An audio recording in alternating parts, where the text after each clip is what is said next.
Hello student, आपने जाना a x plus b x plus c बराबर जीरो, इसको कहते हैं रैखिक बहुपद, या a x square plus b x plus c बराबर जीरो द्विघात बहुपद, a x cube plus b x square plus c x plus d बराबर जीरो त्रिघात बहुपद। ठीक है, अब देखेंगे अल्फा प्लस बीटा बराबर होता है minus B by A, alpha into beta बराबर सी बाई ए। अब आइए, जब ये चीज होगा तो अब होता है alpha plus beta plus gamma बराबर क्या। अगर कोई कहता है कि अल्फा बीटा और गामा बराबर क्या, तो ये भी याद रखेंगे माइनस बी बाई ए।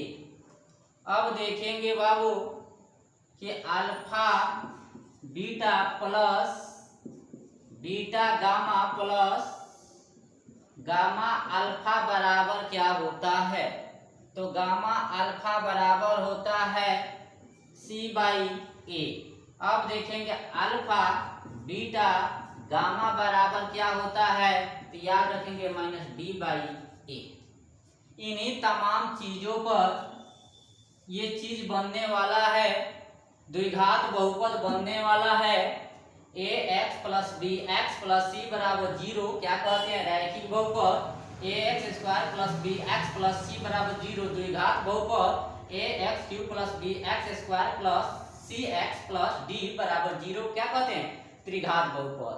आपने जाना alpha plus beta, alpha into beta, alpha beta और gamma, alpha beta beta gamma plus gamma alpha, alpha beta gamma बराबर क्या आपने जान लिया। इन्हीं तमाम चीजों पर बनेगा हमारी मैथ। अगर ये चीज कंप्लीट ना हो तो मैथ को बनाना बिल्कुल असंभव के समान है। इसलिए इन चीजों को देखिए। अगला क्वेश्चन स्क्रीन पे दी जा रही है, कह रहा है, क्वेश्चन आपके स्क्रीन पर है।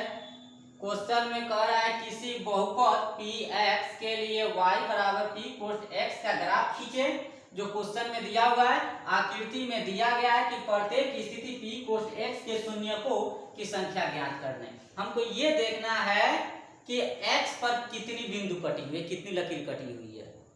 हमको ये देखना है कि ये जो x है इस पे कहाँ कटा है। देख रहे हैं कि y पे कटा है, x पे तो कोई कटा नहीं है। अगर x पे कटा होता तो हम जानते हैं, लेकिन x पे तो बिल्कुल कटा हुआ नहीं है। जब बिल्कुल x पे कटा हुआ ही नहीं है तो हम इसमें ये कहने के लिए कह रहा है कि आखिर में x की शून्य क्या है, तो लिखेंगे p कोस x। अब देखिए जरा हमें ये बताइए कितनी शून्यक है। p कोस x के शून्यकों की संख्या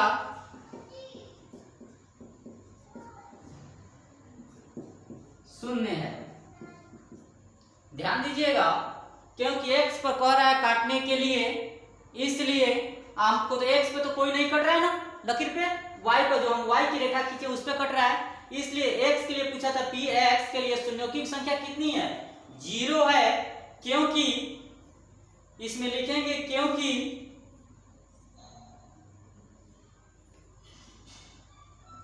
क्योंकि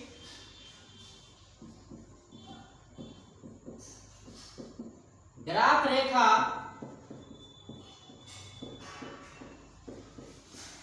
x को नहीं काटती है।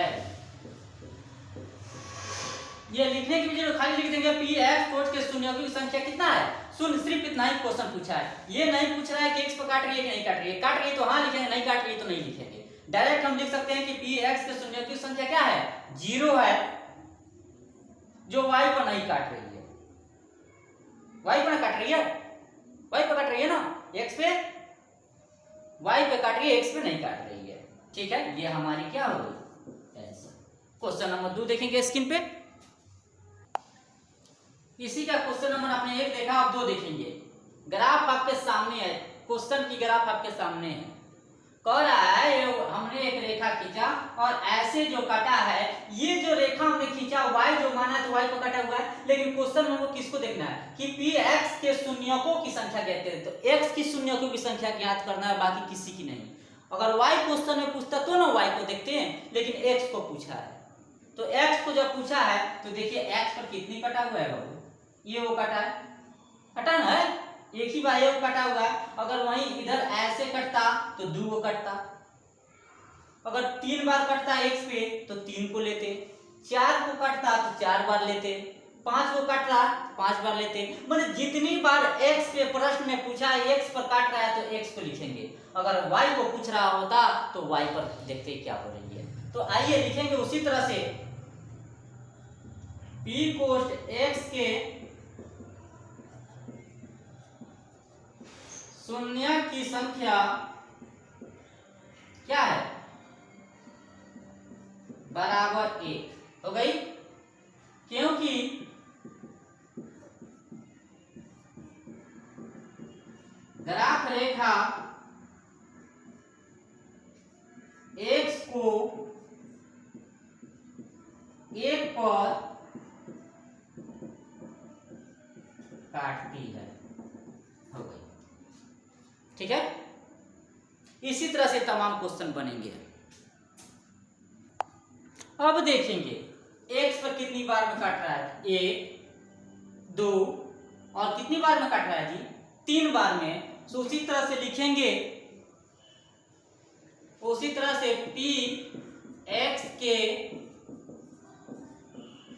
शून्यकों की संख्या बराबर कितनी बार में काट रही है जी, 3 बार में। होगा जितनी बार में x पर काट रही है उतना ही होगा। अगर 4 बार में x पर काट रहा है तो 4 होगा, 5 बार x पर काटता तो 5 होता, लेकिन 3 बार काट रहा है, देखेंगे 1 2 और क्या है 3, नहीं तो हमारी संख्या क्या होगा 3। अगला फिगर देखेंगे, आप देखेंगे x पर कितनी बार में काट रही है, देखेंगे x पर 1 और 1 2, तो लिखेंगे p कोष्ट x के शून्यकों की संख्या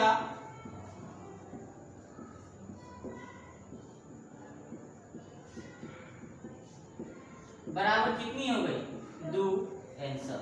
इसी तरह से देखेंगे कि x पर जितना बार काट रहा हो, लिखेंगे p x के शून्यों की संख्या क्या है उतना है, जितना बार बाबू x पर काट रही है उतना ही बार उसका अंक होगा। आइए 5 नंबर क्वेश्चन कह रहा है, देखेंगे किस पे काट रहा है, 1 2 3 4 अंक कटा ना, तो उसी तरह से लिखेंगे p कोष्ट x शून्यकों की संख्या बराबर कितनी है 4, हो गई। हमने पहले ही बताया कि x अगर क्वेश्चन में पूछा हो x पर तो x का लिखेंगे, अगर y का पूछा हो तो y का लिखेंगे। ठीक है, चलिए नेक्स्ट क्वेश्चन देखेंगे, इसको कितनी बार में काटा है, 1 यहाँ काटा 2 और यहाँ काटा 3, तो लिखेंगे p कोष्ट x शून्यकों की संख्या बराबर कितना 3 आंसर। आपका 2.1 समाप्त हुई।